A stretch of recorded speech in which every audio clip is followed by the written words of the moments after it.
around there. Pont was a little bit of a smart aleck, and he always wore a toque. And Selke, which was the manager of the Montreal Canadiens, said to him, he says, you want to be a Montreal hockey player? He said, oh yeah. And he said, get that toque off. And there's other things, you know, I have in here talking about Art Doring. I told the pastor some of this. There's a couple of stories about art. I only touched on part of it because is it part of what we're talking about tonight or not? But it was interesting. Art had signed with the Rangers, but they didn't know where to put him in the league because all the hockey players were white.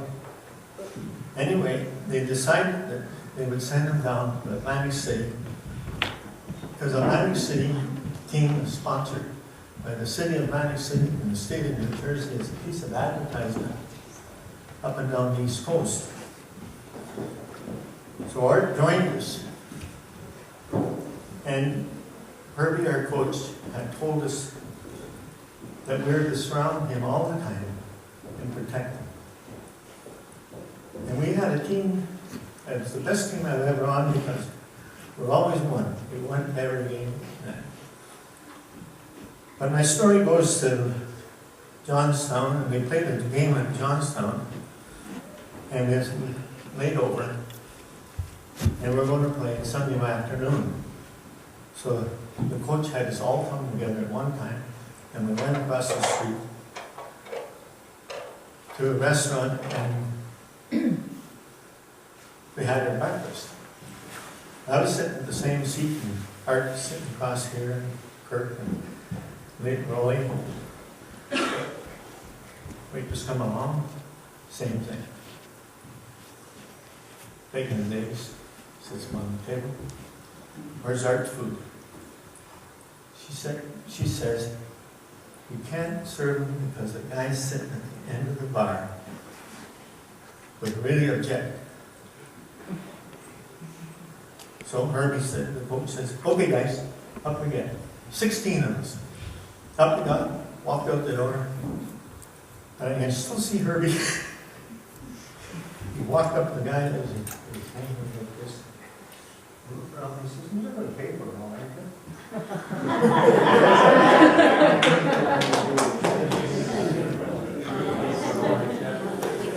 Yeah.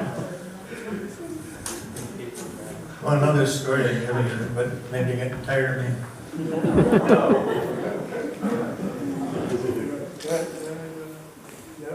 Did I ask you? Okay. So you went to a few training camps. What's the one player that you came to training camp and you went, wow, like this guy is good? Like what's the one guy that just jumped at you? Oh. Why so? He's a gentleman. He's a good hockey player. And I found him really good. Boom Boom Champion, you may not know him. Oh yeah. He was a born again Christian. So here? So I'll give you one more story. I think I've said all I should say.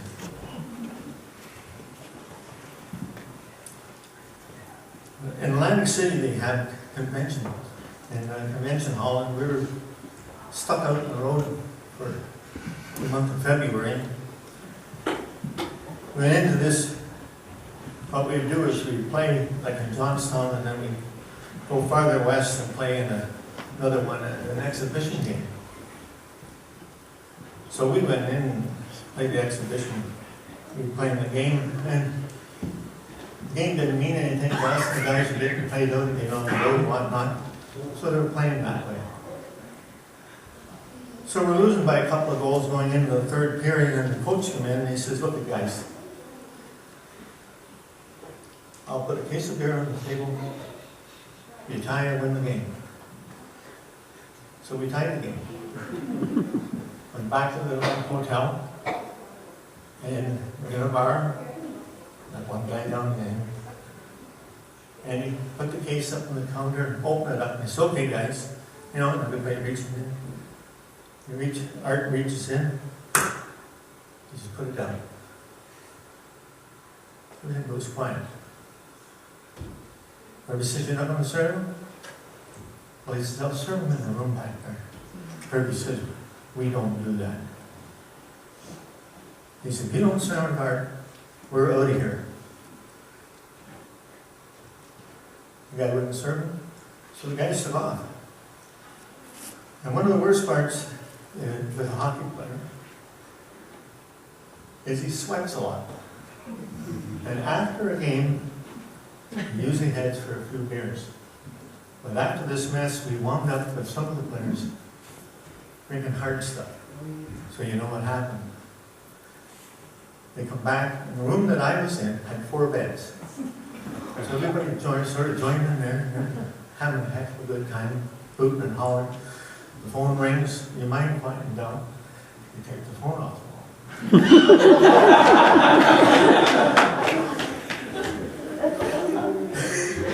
They go. They had the door locked, and a couple of guys wanted in. So they started bunting the door. The door and the casing come up. So Button had to put back hands in, and they did other damages and whatnot. So morning comes, we get up to go, and my buddy Bill Jenkins, which they lived together in Atlantic City, said, "Boy," he says, "I sat on the table, little table about this size, with one post and 3 legs. I can still see him every time I go into a room and I see one, he comes back to me. He says, sat on it, broke. He said, what shall I do?" Well, I said, I'll take the legs, you take the top, we'll put them on the back. And we will go. So we threw him out on the Pensy Turnpike at Howard Johnson's. So we come back about 3 weeks later. He wouldn't let us in town. So we camped out in a place, one of the first hotels I was ever in. So we come into town, and it was a beautiful day, beautiful sunny day. And this little town that we were playing in was like going in a Kapuskasing and had a surf line. So 16 of us, we're sitting around, and the sheriff comes. He says, "Would you guys mind coming over to my office?" He says, "We have a complaint against you when you were here last. And the guy that owns the hotel wants to get paid for his damage." So the way to go goes into the sheriff's office, and the thing was about 8 by 8, 16 players, the lawyer, chief, and whatnot. So we're just like this in there. Then the guy, the lawyer, starts reading off the damage. I think come to about $600.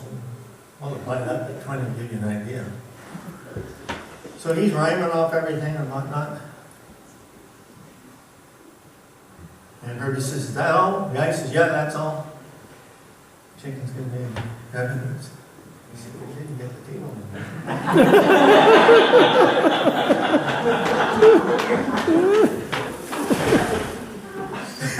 So anyway. So anyway, the cop says, what are you going to do? You going to pay the bill or whatnot? I'll just see what the guy does. You know, the players want to chip in and whatnot. So anyway, we'll let you know at the start of the game. Along comes the guy with his lawyer, and he says, "Well, what did you decide to do?" I said, "Well, we're thinking it over." So we horsed around for a while. I mean, after the third period, and he's there, and he's really frustrated, the owner of the hotel, and the lawyer, "What are you going to do? What are you going to do? You got to pay this up and whatnot."